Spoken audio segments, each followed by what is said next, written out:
மௌனமாக இரு.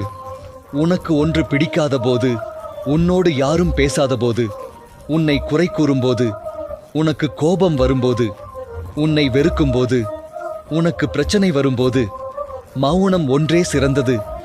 எல்லாம் முடிந்ததென சோர்வடையும் போது சில நிமிடம் எட்டி பார்க்கும் சிறு தைரியத்தை பிடித்துக்கொண்டு மேலே வந்து விடுங்கள். நாளை நமக்கென மாறலாம். உன்னிடம் உண்மையான அன்பிருந்தும் உன்னை விட்டு விலகியவர்களுக்காக ஏங்கி உனது அருகில் இருக்கும் உன்னத உறவுகளை இழக்காதே. அனைத்து மனமும் ஒன்றாக இருப்பதில்லை. சந்தர்ப்பமும் சூழ்நிலையும் நல்லவர்களை கெட்டவர்களாக்கி, கெட்டவர்களை உத்தமர்களாக்கி நிற்க வைத்துவிடும். ஆனால் உண்மை ஒரு நாள் உலகறிய வெளிவந்தே தீரும்.